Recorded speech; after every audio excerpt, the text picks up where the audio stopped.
కోల్కతాలో పీజీ డాక్టర్పై జరిగిన దారుణ హత్యాకాండను నిరసిస్తూ తూరంగి అల్లూరి సీతారామరాజు కాలనీలో స్థానిక మహిళలు యువకులు కొవ్వొత్తులతో శ్రద్ధాంజలి ఘటించి అనంతరం ర్యాలీ నిర్వహించారు.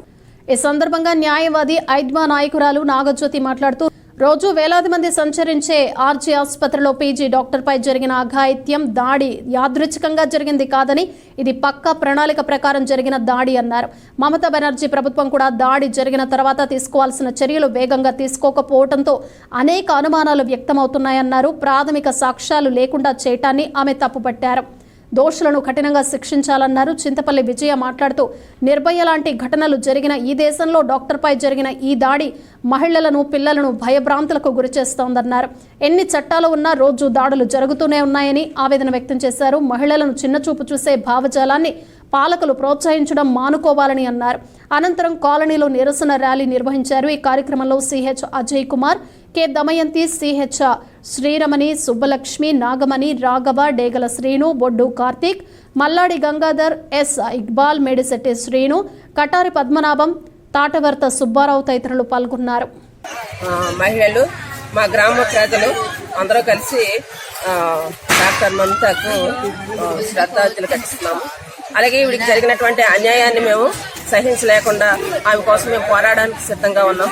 ఎందుకంటే ఈ రోజు మహిళలపై చేస్తున్నటువంటి అత్యాచారాలు చాలా బాధాకరమైనటువంటివి, రక్షణ లేకుండా పోతుంది.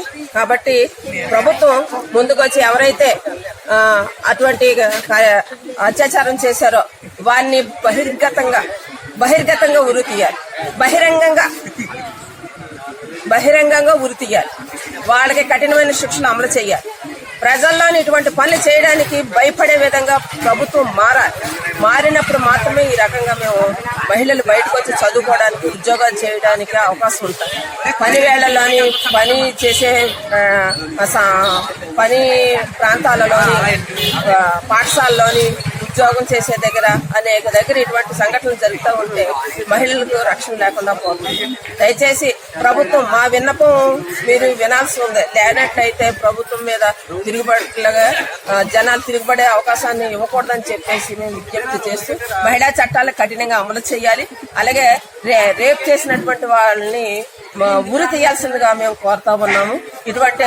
మళ్ళీ ఇటువంటి సంఘటనలు జరగకుండా ప్రభుత్వం వాటికి కఠినమైనటువంటి శిక్షలు విధించాల్సిందిగా కోరుతా ఉన్నాము.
అత్యాచారం చేసి హత్య చేసిన నిందితులను కఠినంగా శిక్షించాలి, అరెస్ట్ చేయాలి, దోషులను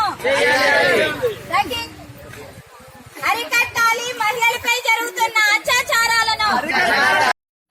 కలిగినోల్లా కలికి మేడకెదుటే మురికివాడా, కారులోన దొరల హోరు, కాలె కడుపుతో తిరుగునొకరు.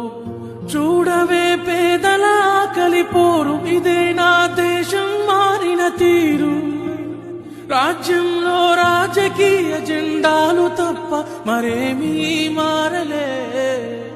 అడగవే అమ్మా ఈ భారతదేశం ఎదుగుతుందట అడగవే అమ్మా అడగవే అమ్మా ఈ భారతదేశం ఎదుగుతుందట అడగవే అమ్మా.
That idea at all.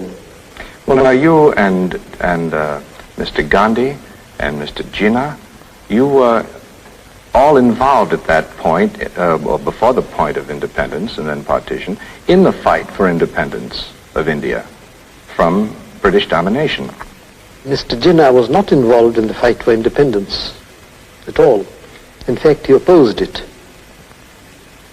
The Muslim League was started about 1911, I think. It was started really by the British, encouraged by them so as to create factions in our ranks. They did succeed to some extent. And ultimately, there came the partition. Now, had you and Mr. Gandhi been in favor of that? Mr. Gandhi was not in favor of it right to the end. Even when it came, he was not in favor of it. I was not in favor of it either. But ultimately, I decided, like others did, many others, that it is better to have partition than this constant trouble.